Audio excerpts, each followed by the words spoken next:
Good morning everyone. तो आज के इस वीडियो में हम लोग ये टोटल वीवीआई एमसीक्यू क्वेश्चन को देखने वाले हैं। यह जो वीडियो है वो क्लास 11th भूगोल का सेकेंड बुक है जिसका नाम है भारत का भौतिक भूगोल। इससे पहले हम लोग फर्स्ट बुक का जितना भी वीवीआई एमसीक्यू क्वेश्चन बना वो हम लोग पढ़ चुके हैं। वीडियो अपलोड हो गया है, प्लेलिस्ट में डला हुआ है। अगर आप नहीं देखें तो ज़रूर जाके देख लीजिएगा। और इस वीडियो को अगर देखते तो ज्योग्राफी में जो आप लोग का एग्ज़ाम होने वाला है 2025 में जो एग्ज़ाम होने वाला है लगभग इसी वीडियो से आपका क्वेश्चन मिलेगा। आप ज़रूर इसको पूरा देख लीजिएगा और अच्छा से समझाएंगे ताकि आप यहाँ पढ़ने के बाद याद रहे और एग्ज़ाम में क्वेश्चन को आप बना सको, है कि नहीं। तो यहाँ पे जो है ना इस क्वेश्चन को हम लोग सॉल्व करते हैं। सबसे पहले यहाँ पे हम लोग सॉल्व करेंगे कि जो प्रीवियस ईयर में जो पूछा गया है उसको सबसे पहले देखेंगे, उसके बाद जो महत्वपूर्ण क्वेश्चन बनता है उसे हम लोग सॉल्व करेंगे। तो हम स्टार्ट करते हैं फर्स्ट नंबर क्वेश्चन से। देखो फर्स्ट नंबर क्वेश्चन क्या बोला है, निम्नलिखित में से कौन सा पर्वत भारत का युवा वलित पर्वत श्रृंखला है। देखो ये 2023 में पूछा था 11th के एग्जाम में ही। तो यहाँ पे देखो एक बात है, युवा युवा किसको बोलते हैं। युवा मतलब होता है जो यंग होता है, जवान होता है। वलित मतलब क्या होता है, जो मुड़ा हुआ होता है। और हम लोग जानते हैं कि जो हिमालय पर्वत जो है ना इसको उत्पत्ति शुरुआत में नहीं हुई थी, ये बाद में बना था। कब, जब भारत बना था। क्योंकि अगर हम पूरा ये ग्लोब का बात करें ना तो ये पूरा अंगारा गोंडवाना वाला बात जो था, ऊपर अंगारा था नीचे गोंडवाना था। और भारत वाले जो था ना ये अफ्रीका जो था, अफ्रीका में भारत था, है कि नहीं। और यह भारत टूट करके यहाँ से अपवाहित होते हुए गया, जाके यूरेशिया में टकराया। टकराने के बाद जो है ना एक पर्वत बना था, उस पर्वत का नाम है हिमालय पर्वत। ये पर्वत कौन सा बना, हिमालय पर्वत। तो हिमालय पर्वत जो है ना बहुत बाद में बना था, इसीलिए इसको यंग बोलते हैं। क्योंकि इस पर्वत के बाद कोई पर्वत का निर्माण नहीं हुआ है, पहले बहुत सारा पर्वत का निर्माण हुआ। जैसे अरावली पर्वत, ये सबसे पुराना पर्वत है क्योंकि जब भूमि बन रहा था उसी टाइम पर्वत बना था। लेकिन ये हिमालय पर्वत जो है ना बाद में बना है। और यहाँ पे दो प्लेट के टकराने से बन रहा है। तो क्या हुआ कि एक प्लेट अंदर घुस गया, दूसरा प्लेट इसके ऊपर चढ़ गया और ये जो है ना फोल्ड होके बना, इसी को बोलते हैं वलित। तो युवा वलित पर्वत कौन सा है, तो हिमालय पर्वत है। ऑप्शन नंबर कौन सा हो जाएगा, ऑप्शन नंबर ये। अगला क्वेश्चन हम लोग देखते हैं, निम्नलिखित में से अरावली पर्वत में सबसे ऊंची चोटी कौन सी है। देखो अरावली पर्वत जो है ना ये विश्व की सबसे प्राचीनतम पर्वत हम कह सकते हैं। क्योंकि ये जो अंगारा गोंडवाना जब बना था ना उसी टाइम ये पर्वत बना था। तो ये जो अरावली पर्वत है ना इसका विस्तार कहाँ से कहाँ तक, तो याद रखिएगा गुजरात से राजस्थान होते हुए हरियाणा मतलब दिल्ली तक फैला हुआ ये पर्वत। और ये पर्वत बहुत महत्वपूर्ण है क्योंकि यही पर्वत पे जो है ना संसद भवन, इंडिया गेट जो भी है ना सब यहीं पे बना हुआ। राष्ट्रपति भवन, संसद भवन, इंडिया गेट यही पर्वत पे बनाया गया है। और इस पर्वत का जो सर्वोच्च चोटी है, जैसे मान के चलो ये पर्वत है और ये पर्वत में जो सर्वोच्च चोटी है ना, ये सर्वोच्च चोटी का नाम है गुरु शिखर। ये गुरु शिखर जो है ना, और यहाँ पे ये गुरु शिखर जैन मंदिर के लिए प्रसिद्ध है। ये विमल नामक सामंत के द्वारा बनाया गया। किसके द्वारा, विमल नामक सामंत के द्वारा। तो याद रखिएगा कि सर्वोच्च चोटी कौन सा है, गुरु शिखर। और गुरु शिखर जो है ना ये दिलवाड़ा के जैन मंदिर जो है ना, दिलवाड़ा का जैन मंदिर उसी की सबसे चोटी है, सबसे ऊंची चोटी है गुरु शिखर। अगला क्वेश्चन हम लोग देखते हैं, बंगाल की खाड़ी में कौन सा द्वीप समूह स्थित है। तो ये जो बंगाल की खाड़ी है ना, इस बंगाल की खाड़ी में जैसे ये भारत है, इधर बंगाल की खाड़ी है, इधर अरब सागर है। और यहाँ पे जो द्वीप है ना ये अंडमान निकोबार द्वीप समूह और इधर लक्षद्वीप समूह है। तब पूछा था बंगाल की खाड़ी में, तो बंगाल की खाड़ी इधर और इधर अंडमान निकोबार द्वीप समूह। कौन सा हो जाएगा, ऑप्शन नंबर 2 हो जाएगा। अगला क्वेश्चन हम लोग देखते हैं, क्वेश्चन नंबर 4। क्वेश्चन नंबर 4 क्या बोला है कि निम्नलिखित में से कौन सी नदी अमरकंटक से निकलती है। तो देखो यहाँ पे ये नर्मदा नदी जो है ना, नर्मदा नदी ये अमरकंटक से निकलती है। यहाँ पे है विंध्य पर्वत, ये है सतपुड़ा पर्वत, यहाँ पे अमरकंटक की पहाड़ी यहाँ से निकलती है और इससे बहते हुए गिरती है। और ये एस्चुरी का निर्माण करती है क्योंकि इसके तट पे जो है ना दोनों पर्वत है, तो पर्वत के पास मिट्टी नहीं छोड़ पाती है, सीधे जाके समुद्र में गिरा देती है, तो इसको एस्चुरी बोलते हैं। अगर ये मिट्टी यहीं पे छोड़ देते हैं इसको डेल्टा बोलते हैं। तो नर्मदा नदी एस्चुरी या ज्वारनद मुख का निर्माण करती है और कौन सा पर्वत से निकलती है, तो अमरकंटक से। अगला क्वेश्चन चलते क्वेश्चन नंबर 5। क्वेश्चन नंबर 5 क्या बोला है, निम्नलिखित में से कौन सी नदी को बिहार का शौक कहा जाता है। देखो यहाँ पे जो है ना हिमालय पर्वत है और ये नीचे बिहार है। यहाँ से जो भी नदी निकलता है ना उसका स्पीड बहुत ज़्यादा होता है। तो यहाँ पे ये जो कोसी नदी है ना, कोसी नदी, ये कोसी नदी कभी इधर से जाती है, कभी रास्ता में कुछ मिल गया है कि नहीं, या बांध बना दिया गया तो यहाँ से बांध से ना जाकर के इधर से तोड़ के चल जाती है, कभी इधर से जाने लगती है। तो ये जो है ना अपना रास्ता परिवर्तन के लिए बहुत विख्यात है। और ये जो है ना बिहार में बहुत ज़्यादा तबाही लाता है, इसलिए इसको बिहार का शौक कहा जाता है। कौन सी नदी को? कोसी नदी को। और ये दामोदर नदी जो दिख रहा है ना, दामोदर नदी को बंगाल का शौक कहा जाता था, क्योंकि झारखंड से जाती है और पश्चिम बंगाल होते हुए जाती है। पश्चिम बंगाल में जो है बहुत ज़्यादा तबाही मचाती थी, लेकिन दोनों नदी जो है ना थोड़ा सा वहाँ पे बांध बना करके कंट्रोल कर दिया गया है, उतना ज़्यादा तबाही नहीं मचाता है कि नहीं। तो यहाँ पे याद रखिएगा कि बंगाल का शौक किसे, बिहार का शौक किसे कहा जाता था? कोसी नदी।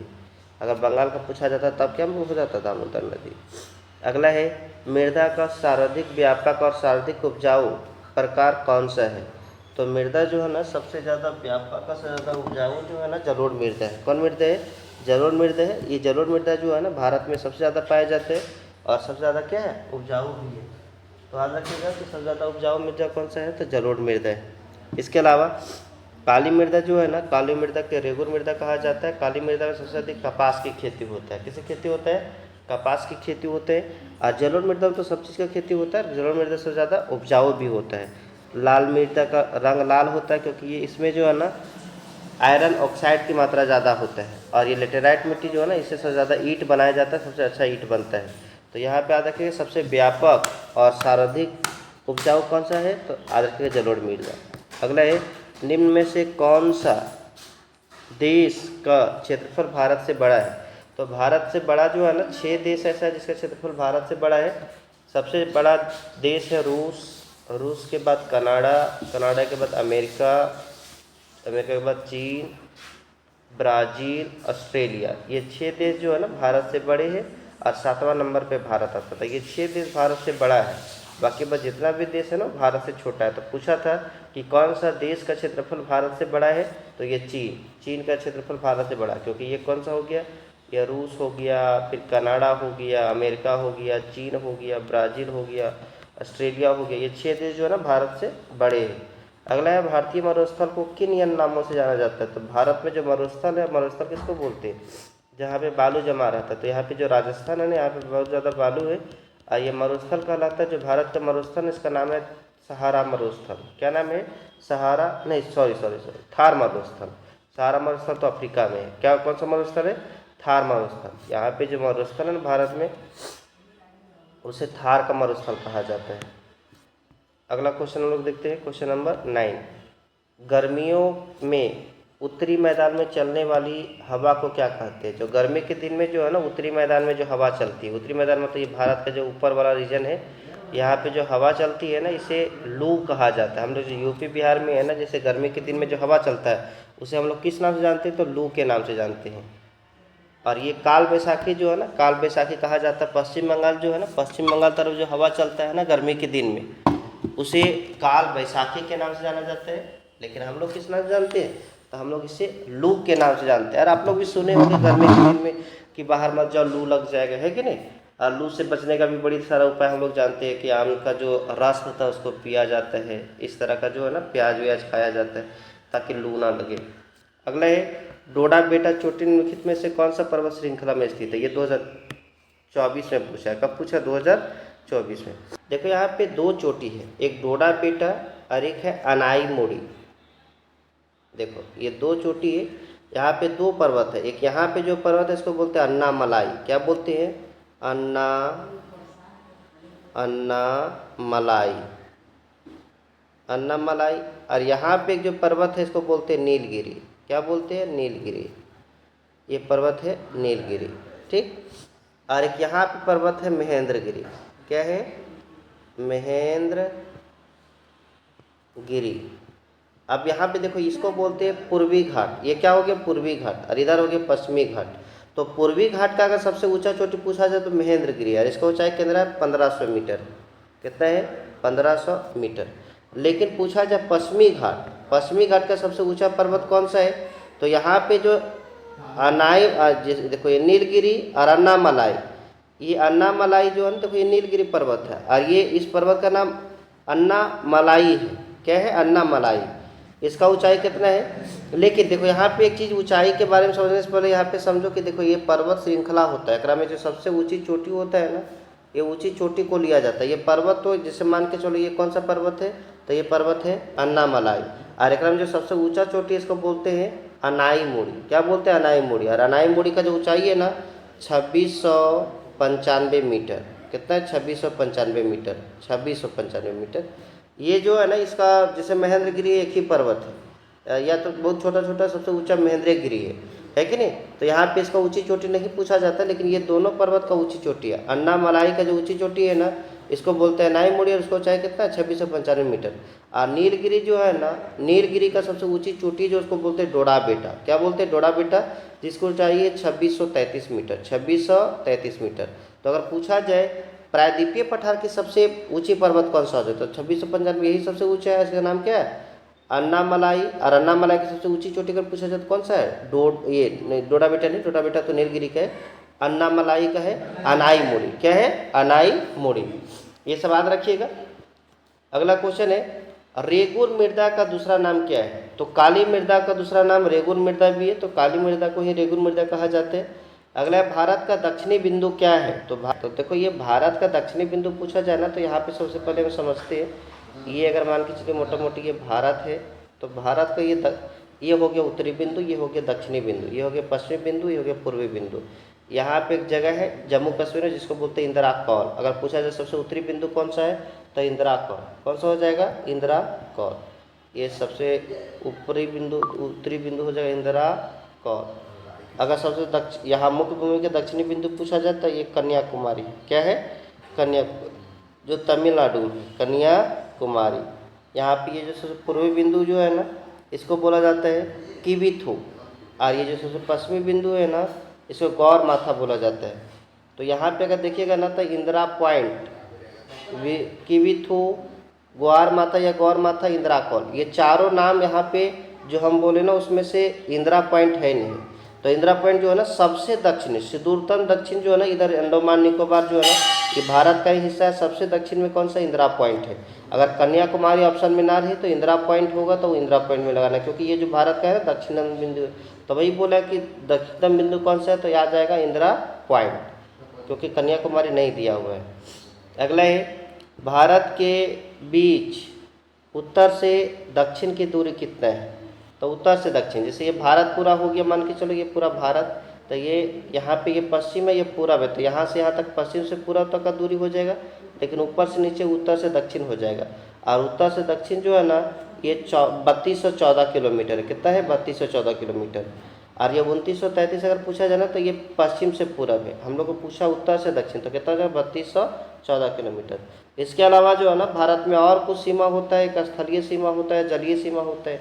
ये यहाँ से समुद्र लगा हुआ है, यहाँ से पूरा यहाँ तक, तो ये समुद्र की दूरी हो जाएगा।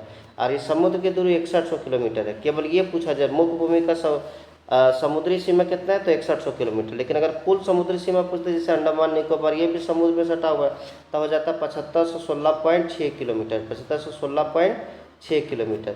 लेकिन कुल स्थलीय सीमा पूछता है। स्थलीय सीमा किसको बोलते हैं, तो ये भारत का जो ऊपर वाला है, जैसे पाकिस्तान इधर इधर चीन वाला सटा हुआ है, इधर इधर म्यांमार वाला, बांग्लादेश वाला, ये जो है ना स्थलीय सीमा है।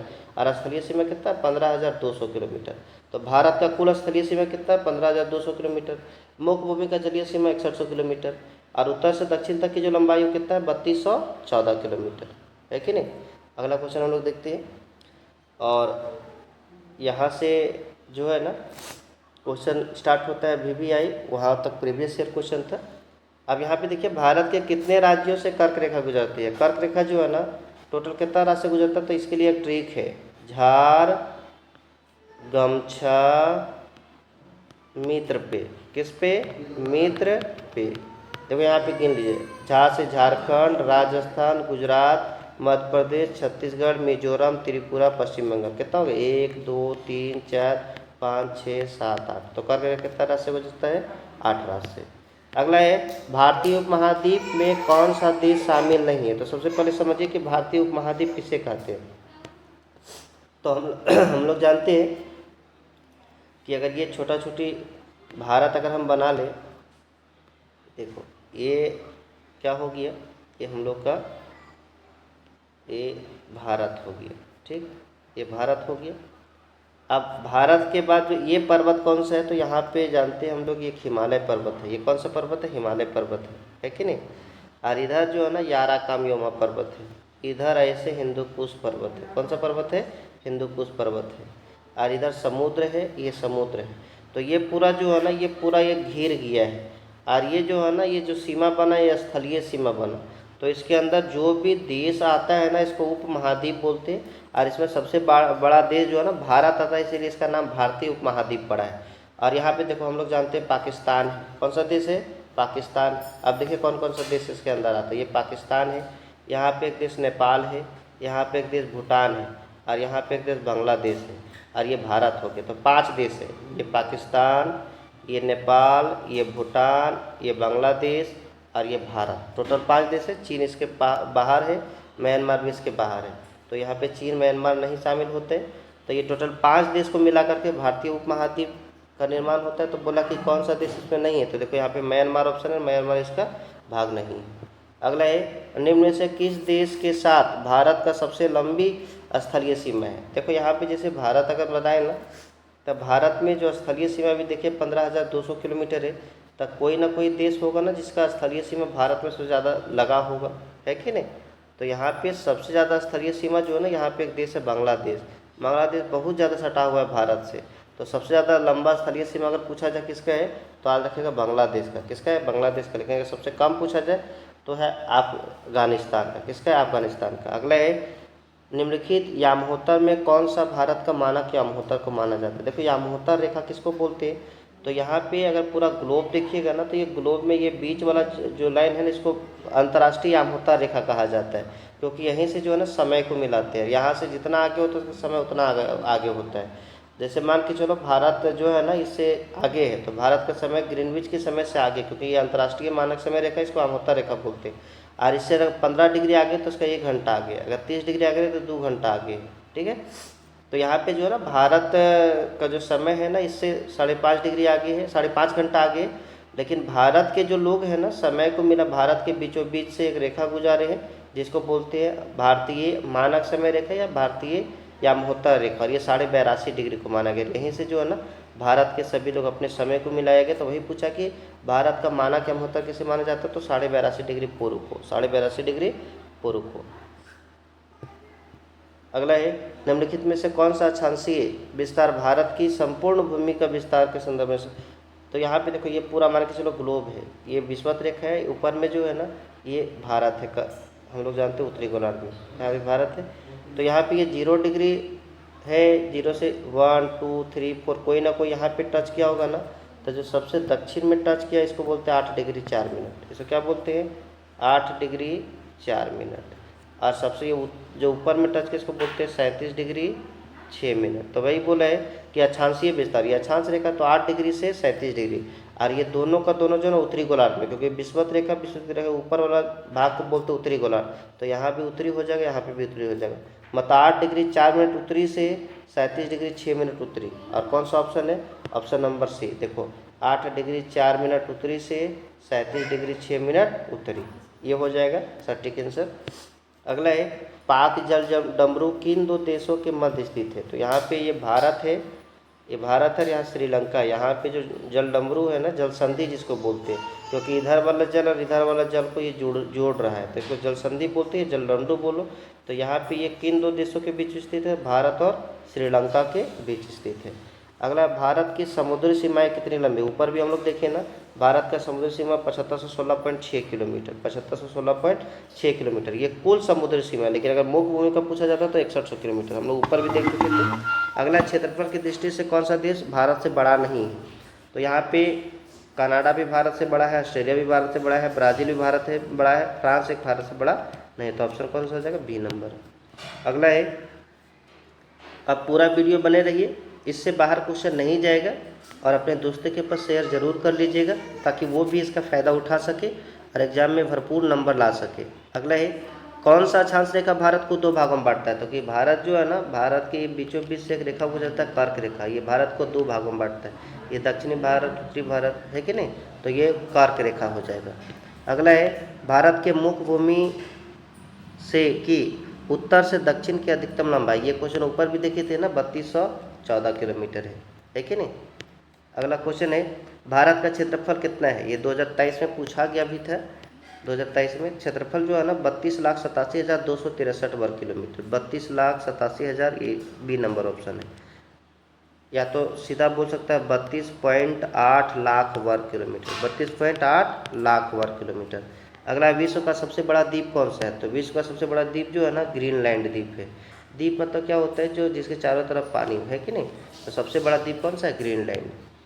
अगला हिमालय की उत्पत्ति किससे हुई? तो टेथी सागर जो है ना, टेथी सागर पहले जहाँ पे था उसी के अवशेष से बना। ये जो कचरा था ना, इधर दो प्लेट टकराया था, ये जो मलबा इसका अवशेष था, इसी ये उठ करके हिमालय पर्वत बना है। तो किसका अवशेष से बना है? तो टेथी सागर याद रखिएगा। प्रायद्वीपों का प्रायद्वीप किसे कहा जाता है? तो आप लोग अगर मैप देखे होंगे ना, तो मैप देखे होंगे तो वहाँ पे अगर आप यूरोप को देखते होंगे ना, तब प्रायद्वीप सबसे पहले जिसके तीन ओर से पानी लगा हो, इधर पानी इधर पानी इधर पानी, भारत के तीन ओर से ये पानी लगा हो, इसको भारतीय ये प्रायद्वीपीय पठार बोला जाता है। इसी तरह से जो है ना बहुत ज़्यादा प्रायद्वीप बना है यूरोप महादेश में, बहुत ज़्यादा प्रायद्वीप कहाँ बना है? यूरोप महादेश, इसीलिए यूरोप महादेश को प्रायद्वीपों का प्रायद्वीप कहा जाता है। अगला है हिमालय के किस भाग में करेवा भू आकृति पाया जाता है? तो ये जो कश्मीर हिमालय है ना, कश्मीर में हिमालय में करेवा भू आकृति पाया जाता है।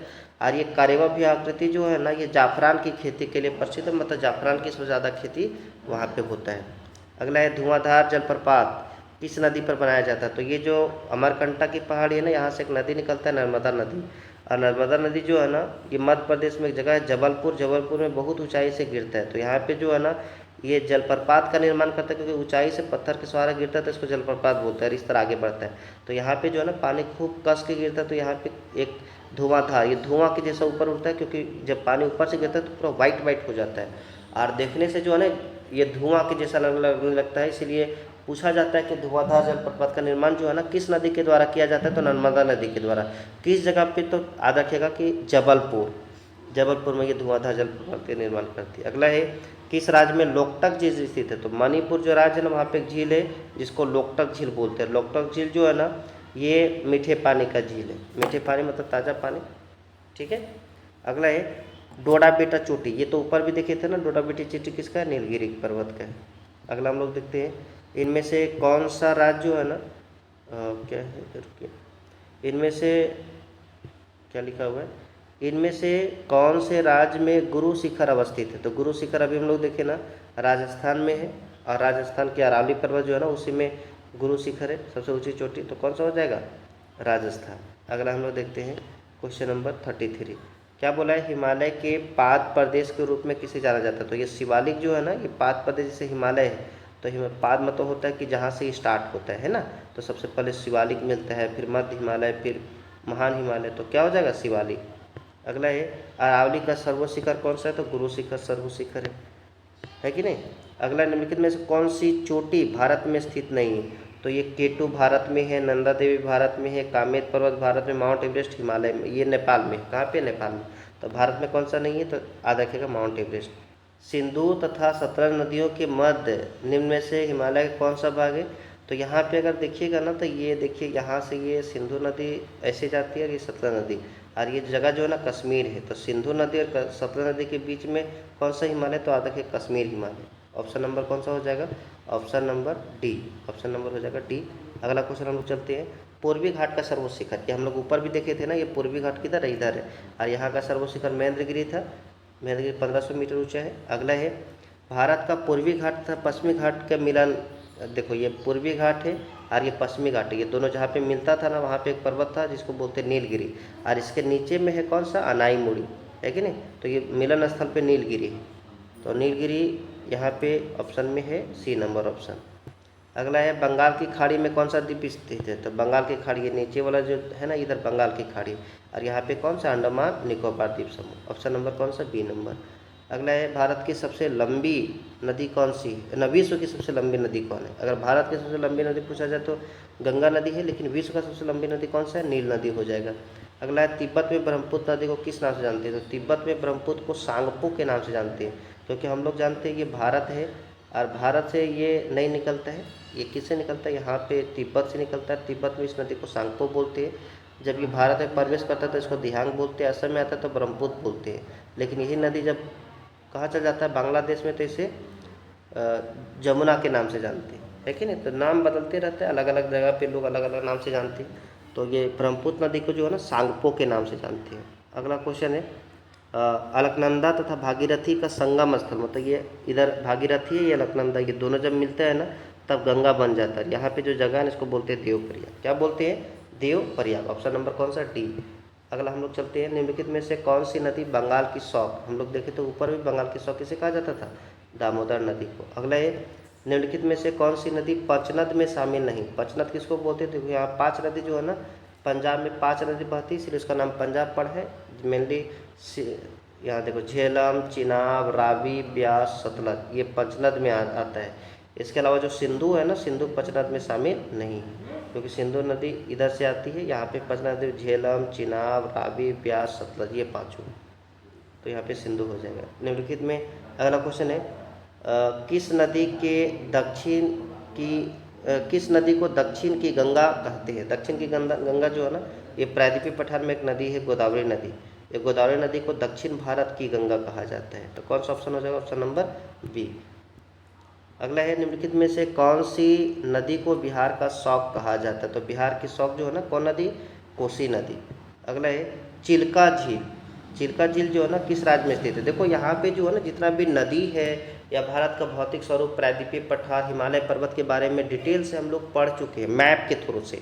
अगर वो वीडियो नहीं देखेंगे तो ज़रूर देख लीजिएगा। वो क्लास 9th का जरूर है, लेकिन क्लास 9th और क्लास 11 ये दोनों चैप्टर सेम ही है लगभग, तो ये आपके लिए बहुत ही ज़्यादा कारगर सिद्ध होगा। उसे जाके जरूर देख लीजिएगा। पूरा डिटेल से हम लोग नदी को मानचित्र के द्वारा पढ़े। अगर नहीं पढ़े होंगे तो ज़रूर जाके देख लीजिएगा एक बार। अगला क्वेश्चन है, ये चिल्का झील कौन सा राज्य में स्थित है? तो उड़ीसा में। कहाँ पे है? उड़ीसा में। अगला है, जाड़े के आरंभ में तमिलनाडु के तटीय प्रदेशों में जो वर्षा होता है ना, वो किस मानसून से होता है? देखो यहाँ पे ये जो इंटर करता है इसको बोलते हैं दक्षिणी पश्चिमी मानसून, और जो लौटता है ना तो इसको बोलते हैं उत्तरी पूर्वी मानसून। क्या बोलते हैं? उत्तरी पूर्वी मानसून। और ठंडा के दिन में जब लौटती हुई मानसून से यहाँ पे क्या होता है कि आता है, यहाँ पे देखो ये पूरा मान के चलो ये भारत है कि नहीं, एक बार फिर से बना लेते हैं। ये पूरा दक्षिण भारत है। ये जब घुसती है तो इसको बोलते हैं, जो मानसून इंटर करता है इसको बोलते हैं दक्षिणी पश्चिमी मानसून, लेकिन यही मानसून लौटती है ना तो इसका बोलते हैं उत्तरी पूर्वी मानसून। और ये जब मानसून वापस लौटती है तो यहाँ से जलवाष्प उठाती है, और यहाँ पे जो तमिलनाडु में यहाँ पे खूब ज़्यादा वर्षा होती है। ठंडा का दिन तब तक हो जाता है, तो ठंडा का दिन में जो तमिलनाडु में वर्षा होता है ना, वो किस मानसून से होता है? तो उत्तरी पूर्वी मानसून से। अगला है, दक्षिणी गोलार्ध में पवन वायु और विचलन का क्या कारण है? तो यहाँ पे जो ना हवा जो घूमती है ना दक्षिणी और, ये मेनली पृथ्वी के घूर्णन गति की वजह से होता है। पृथ्वी जब घूमता है ना तो हवा किधर मुड़ती है? तब दक्षिणी गोलार्ध में अपने बाईं ओर और उत्तरी गोलार्ध में अपने दाईं ओर। याद रखने के लिए यस बना लीजिएगा। ये दक्षिणी गोलार्ध है, उत्तरी गोलार्ध है, तो उत्तरी गोलार्ध में देखो अपने दाईं ओर मुड़ रही है, दक्षिण गोलार्ध में किधर मुड़ रही है? तो बाईं ओर मुड़ रही है। मानसून शब्द मूलतः किस भाषा का शब्द है? तो अरबी शब्द है। कौन सा शब्द है? अरबी शब्द है। अगला क्वेश्चन है, निम्न में से कौन सा स्थान सबसे कम वर्षा प्राप्त करता है? तो ये लेह जो है ना, ये जम्मू कश्मीर का एक जगह है लेह, यहाँ पे सबसे कम वर्षा होता है क्योंकि बहुत ऊंचाई पे, उतना ज़्यादा ऊपर जो है ना मानसून चढ़ नहीं पाता है। तो सबसे कम और सबसे गर्म अगर पूछा जाए तो राजस्थान का एक जगह है जैसलमेर, ये सबसे जगह क्या है? गर्म है राजस्थान। अगला है, भारत के किस राज्य में मानसून का आगमन सबसे पहले होता है? तो ये केरल जो है ना, केरल में सबसे पहले मानसून इंटर होता है, क्योंकि ये केरल यहाँ पे सबसे पहले मानसून कहाँ पे आता है? केरल में। अगला, काल बैसाखी किस राज्य से संबंधित है? ये पश्चिम बंगाल। काल बैसाखी किससे संबंधित है? पश्चिम बंगाल से। अगला है, पश्चिमी भारत में शीतकालीन वर्षा का क्या कारण है? तो पश्चिमी भारत, देखो यहाँ पे ये जो भारत है ना ऊपर में, ये यहाँ पे ये पश्चिमी भारत है, और यहाँ पे जो ना पश्चिमी विक्षोभ से वर्षा होता है ठंडा के दिन में। तो याद रखिएगा पश्चिमी भारत में जो शीतकालीन वर्षा होता है उसका कारण है पश्चिमी विक्षोभ। अगला है, गर्मियों में उत्तरी भारत में चलने वाली हवा को क्या कहा जाता है? तो लू, ऊपर भी देखे थे हम लोग। अगला क्वेश्चन है, नंदा देवी जीवमंडल निश्चय निम्नलिखित में से किस प्रांत में? तो ये नंदा देवी जो है ना उत्तराखंड में हो, उत्तरांचल इसको बोला जाता था पहले, लेकिन अब उत्तराखंड बोला जाता है। तो क्या हो जाएगा? B number option. अगला है, वन नीति के अनुसार वर्तमान में निम्नलिखित में से कितना प्रतिशत क्षेत्र वनों के अधीन होना चाहिए? तो 33% वन जो है ना सब जगह पे होना चाहिए, ये राष्ट्रीय वन नीति के अनुसार तय किया गया है। अगला है, चंदन जो है ना किस प्रकार का वन है? तो ये पर्णपाती वन है। पर्णपाती वन किसको बोलते हैं? जो एक मौसम में पत्ता अपना गिरा देता है उसको पर्णपाती वन बोलते हैं। तो चंदन जो है ना एक तरह का पर्णपाती वन अगला है प्रोजेक्ट टाइगर। प्रोजेक्ट टाइगर जो है ना निम्नलिखित में से किस उद्देश्य से शुरू किया गया था?